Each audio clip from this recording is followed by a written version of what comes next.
안녕하세요. 다산에서 전병칠 원장입니다. 자, 이번 시간에는 대학교 전기공학과에 입학하게 되면 어떤 과목들을 배우게 되는지 알아보는 시간을 갖도록 할게요. 저한테 메일이 하나 왔는데요. 그 메일에서는 앞으로 전기공학과에 입학하게 될 예정인데 만약에 전기공학과에 간다면 어떤 내용들을 배우게 되는지 알고 싶다는 이야기가 있었습니다. 그래서 여러분들께 이번 시간에는 전기공학과에 만약에 입학하게 되면 어떤 내용들을 배우게 되는지 한번 소개를 해드려야 되겠다라고 생각을 했고요. 그 샘플을 구하는데 전국에 전기공학과 있는 대학교가 엄청 많잖아요. 그래서 어떤 내용, 어떤 대학교를 조금 포인트를 맞춰서 할까 하다가 특정 대학교를 하는 것보다 제가 나온 대학교 그리고 제가 들은 과목을 여러분들께 한번 보여드리는 것이 더 솔직하게 그리고 더 객관적인 정보를 드릴 수 있겠다 이런 생각을 했습니다. 그래서 오늘 제가 대학교 때 들었던 과목들을 여러분들에게 공개합니다. 이런 경우 처음이에요. 저는 이런 순간이 올이라고는 생각도 안 했습니다. 중요한 건 이겁니다. 제가 지금 소개하는 이 커리큘럼은 여러분 제 경우에 국한됩니다. 즉 제가 선택한 대학교, 그 다음에 제가 선택한 과목에 해당되는 거지 이것이 일반화될 수는 없어요. 하지만 여러분들께서 이러한 내용들을 학습하는구나 라고 알아두실 수 있고 그 다음에 전반적인 내용을 배우는 데에는 전혀 뭐 문제가 없다고 인식할 수 있기 때문에 제가 오늘 과감하게 소개를 해드리기로 결정을 했습니다. 그러면 지금부터 제가 어떠한 과목들을 몇 학년 때 어떻게 들었는지 또 그 과목에서는 주로 어떤 것을 배우게 됐는지 한번 소개를 해드릴게요. 자, 지금 여러분 보시게 되면은 제 1학년 1학기 수강 신청 내역을 보고 계십니다. 간단하게 이런 표 보는 방법을 알려드릴게요. 이 표는 제가 다녔던 대학교의 홈페이지에 가서 제 계정으로 들어가서 예전에 수강했던 내역을 볼 수 있는 겁니다. 물론 여기서 이제 제가 학점은 지웠어요.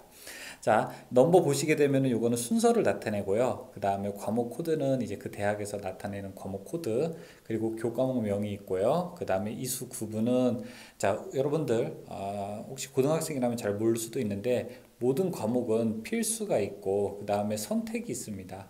필수라고 하는 거는 꼭 들어야 되는 거고요. 선택은 학점을 맞추기 위해서 내가 골라서 듣는 거예요. 그러니까 내 마음대로 들을 수 있는 것 중에서 하나고 필수는 무조건 들어야 되는 겁니다. 학은 학점이라는 뜻이고요. 강은 이론 시간이고요. 실은 실습 시간입니다. 그래서 예를 들어 첫 번째 거 영어 원을 보게 되면은 교양의 필수 과목으로 되어 있고요. 그 대학교마다 이건 달라요. 그 대학교에서는 영어 원이 교양 필수로 되어 있고 학점은 3학점짜리이고 강은 이론이 3시간, 일주일에 3시간이었고요. 실습은 없는 그런 과목이었습니다. 자, 그리고 제가 다닌 대학교의 특징은 여러분 또 한 세 가지 정도로 나타낼 수 있는데 첫 번째는 교직을 해야 됐습니다. 그래서 여러분께서 지금 쭉 앞으로 이 제가 선택한 수강 신청 내역을 보시게 되면 교직 과목이 많이 있다는 걸 알 수 있고요. 그 다음에 두 번째는 저희는 이제 현장 실습 제도, 좀 실습 제도가 있었던 그런 학교에 해당되게 됩니다. 그 다음에 세 번째로는 졸업 요건으로서 졸업 작품이라든지 영어 점수, 그 다음에 국가기술 자격증 이런 것들이 필요했기 때문에 역시 이런 것들을 제가 다른 대학교의 모든 우리나라에 있는 전기공학과에 일반화시키는 데는 한계가 있다. 이 부분을 계속 말씀드릴게요.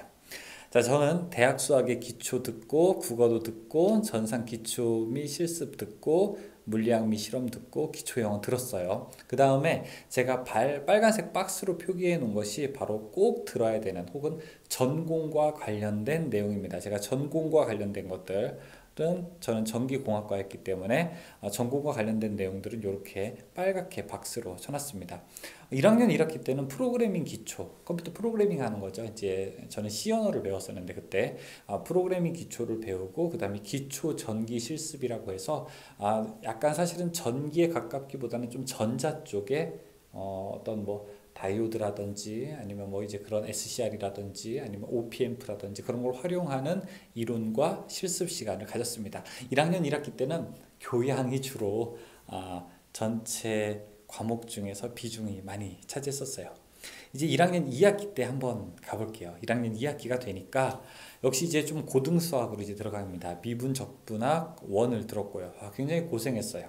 그 다음에 논술 들었고요. 영어 들었고 영어 2 들었고요. 그 다음에 사회봉사 들었고요. 교육학개론 이거는 교직에서 필수였고요. 그 다음에 성인교육론 이제 어른들을 어떻게 가르쳐야지에 대한 내용들이었습니다. 교육심리를 이렇게 들었습니다. 역시 전공은 두 개 과목이었는데요. 하나는 기초전자 실습이었고요. 이론은 1시간이었고 실습이 3시간이었어요. 실습이 되게 좀 많았던 수업이었습니다. 그리고 회로이론 원이라고 해서 여러분들이 혹시 지금 전기 기사 배우시게 되면 회로이론에 해당되는 거 있잖아요. 그쵸?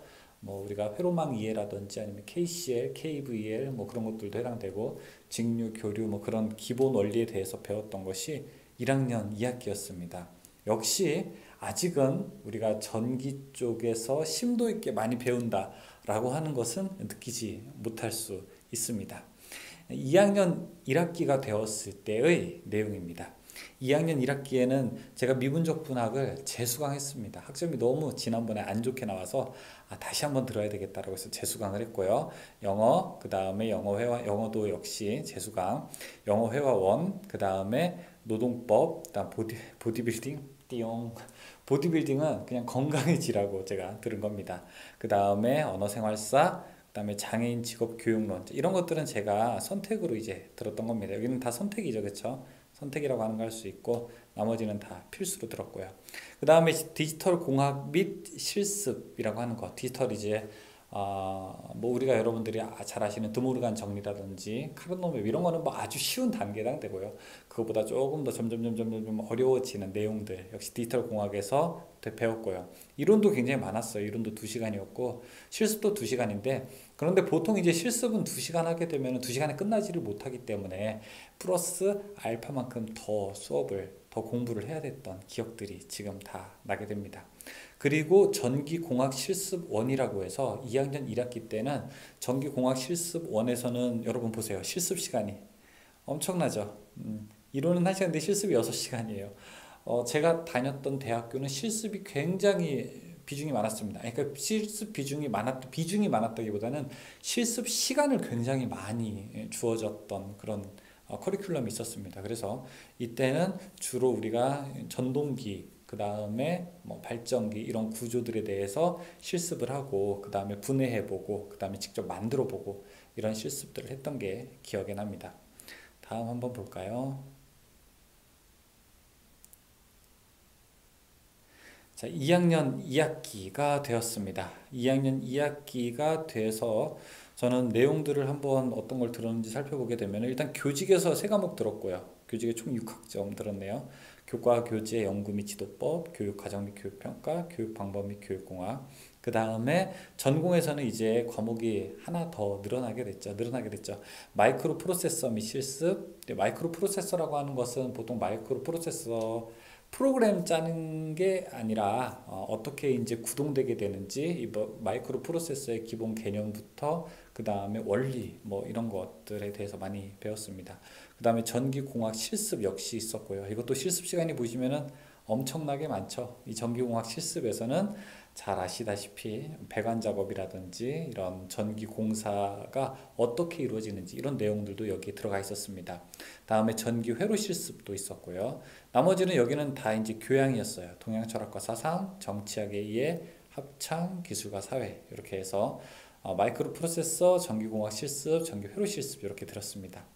3학년이 되어서는 이제 본격적으로 전기공학도라고 부를 수 있을 만큼 이제 강도가 조금씩 이제 세지게 되는 것이죠. 주로 1, 2학년 때에는 우리가 교양 과목을 듣고 그리고 전공에 대해서는 많이 듣지는 않았는데요. 3학년부터는 본격적으로 이제 전공에 들어가는 시간이라고 할 수 있습니다.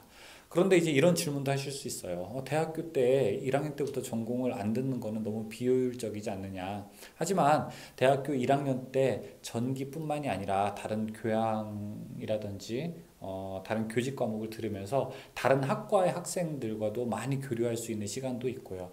세상을 바라보는 관점이 전기공학도의 눈뿐만이 아니라 다른 전공들 학생의 눈으로도 바라볼 수 있는 시각을 기르기 때문에 저는 지금 생각을 해봐도 그때 들었던 교양 과목들도 모두 다 되게 소중한 시간이었다고 그렇게 생각을 합니다.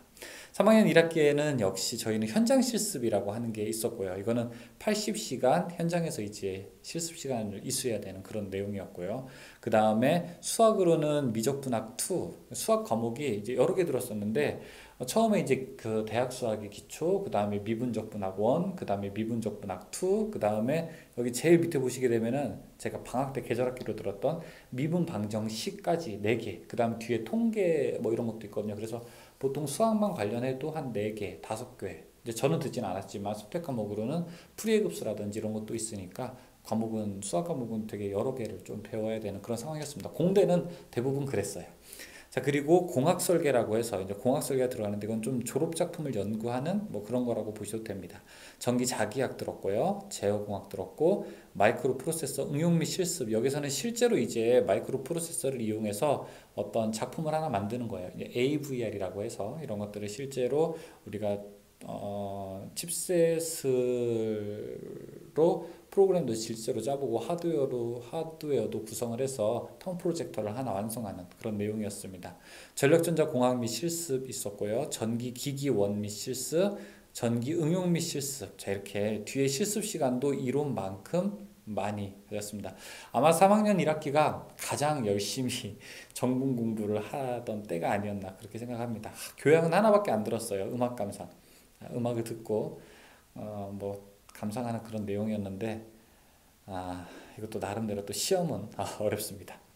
3학년 2학기 때 보도록 할게요. 3학년 2학기도 역시 전공 부분이 강화가 돼서 처음에는 이제 확률 및 통계라고 해서 이건 완전 수학이죠, 그렇죠? 수학 과목이고 그 다음에 공학 설계 2 그리고 전기 전자재료 들었고 전력공학 전동기 구동 및 실습, 전기기기 2 및 실습 이렇게 들었습니다. 전력공학은 여러분들 전기기사 공부하시는 분들은 아실 거예요. 전기기사 공부하시게 되면은 전력공학이 크게 우리가 두 개로 대학 가면 나누게 되는데 하나는 송배전 공학이 있고요. 또 하나는 우리가 발변정 공학이 있습니다. 그래서 만들고 바꾸는 공학이 하나 있고 그 다음에 전력공학에서는 그거를 보내는 공학이 하나 더 있어요. 보내고 나누는 공학. 그래서 저는 전력공학 이 원이 있고 저희가 2가 있었는데 저는 이제 원을 들었던 겁니다. 전동기 구동 및 실습 등이 있고 자 저는 이제 교직 필수로서 교직에서 교육 실습 176시간 했고요. 그 다음에 회계학 원론. 회계학 원론은 이거는 그냥 자유 선택이라고 해서 안 들어도 되는데 저는 그냥 어떻게 학점이 좀 남고 아니면은 좀 외도를 하고 싶어서 그냥 어쨌든 여유가 돼서 경영학과에 가서 회계학을 들었던 그런 기억이 납니다. 경영학과 1학년들과 같이 원론이라고 하는 것은 기초 가장 첫 번째 그레이드거든요. 그래서 이런 것도 지금 생각해 보면 되게 기억에 나요. 그리고 4학년이 됐을 때 어떤 것들 들었는지 한번 보도록 할게요. 4학년 1학기가 돼서는요. 첫 번째는 전자회로 들었고요. 그 다음에 전원 장치 설계, 그 다음에 시퀀스 제어 및 실습, 전력 계통공학 이런 것들을 들었습니다. 시퀀스 실습 보시게 되면은 이제 2시간 하게 되는데 우리가 알고 있는 그런 시퀀스랑은 조금 다르게 됩니다. 보통 이제 이런 것들을 이론적으로 더 들어가고 그 다음에 실기도 하는 내용이었는데 재밌게 들었고요. 전력 계통공학이라든지 이런 것들 다 좋았습니다. 그리고 이제 4학년 1학기가 돼서는 제가 보통 이제 전공 과목들 학점은 어느 정도 이제 만들어졌기 때문에 여기도 역시 자유선택으로 경영학도 하나 들었고요. 이것도 경영학과에 가서 1학년들과 같이 사회학이라든지 현대사회와 시민운동 뭐 이런 과목들도 이수를 했습니다. 역시 과목은 한 4개 정도 4학년 때 듣기도 했죠. 4학년 2학기에 가서는 역시 졸업연구 있었고요. 실기 능력 인증이 있고 전자장론이라고 하는 게 있고 그 다음에 전기설비 및 캐드 실습 그 다음에 로봇공학이라고 하는 거 이렇게 회로를 이렇게 과목을 들을 수 있었습니다. 전체적으로 제가 수강한 과목을 보니 조금 아쉬운 부분도 사실은 지금 없지 않아 있어요. 그런데 그때 배웠던 내용들이 제가 전기공학을 조금 더 심도 있게 응용하게 되는데 아주 탄탄한 근간을 만들어줬다. 저는 그렇게 생각을 합니다. 그래서 여러분들께서 제가 지금 전기공학과에 관련된 커리큘럼을 한번 이렇게 쭉 보여드렸는데 이런 내용 보시면서 만약에 대학교에 입학을 준비하는 분들은 1학년 때는 보통 우리가 좀 교양을 많이 듣는구나. 2학년 돼서 이제 보통 전공을 조금 이제 시작을 하게 되고, 보통 이제 3학년 되게 되면은 이제 본과로 들어오게 되면서 3학년 때 무지막지한 이제 전공 공부를 이제 시작하게 되는구나. 또 전공 공부를 할 때 어떤 거를 들을지 한번 좀 생각을 해둬야 되겠다 하는 것도 좋습니다. 여러분이 수강 신청은 사실은 뭐 친구 따라 강남 가는 것보다는 내가 듣고 싶은 거, 그 다음에 내가 관심 있어 하는 것을 듣는 게 최고입니다. 그리고 본인의 성향에 맞게끔 나의 진로를 만들어 가는 게 무엇보다도 중요하죠. 이것은 제 이야기입니다만, 여러분들이 들어가는 대학교 혹은 여러분들이 관심 있어 하는 대학교, 관심 있어 하는 학과, 계열마다 이 내용들은 조금씩 다를 수 있습니다. 조금씩 다를 수 있지만, 이러한 것들이 모여서 여러분들이 어떤 사람으로 되는지 혹은 어떤 부분에 더 관심을 갖게 되는지 결정된다는 거 잘 기억해 주시면 좋을 것 같고요. 제가 학점은 공개하지 못하지만 하여간 나름대로 열심히 대학 생활을 했다는 거를 여러분들에게 말씀드리고 싶습니다. 관련된 대학을 만약에 진학하고 싶으신 분들은 여러분들이 원하시는 대학교 홈페이지에 가셔서 그 해당 학과를 보시게 되면은 그 해당 학과에 주로 어떠한 과목들이 개설되는지를 보실 수 있어요. 또한 어떤 교수님들이 계신지를 보게 되면은 여러분들이 주로 그 대학교에 가서 어떤 내용들을 배우게 될지도 결정이 됩니다. 그래서 그런 것들을 잘 참고하셔서 여러분들의 진학에 좋은 자료가 되기를 바라겠습니다. 궁금한 거 있으면 댓글로 달아주시면 제가 답변을 드릴 수 있는 한도 안에서는 좋은 답변 드릴게요. 설명 마칠게요. 감사합니다.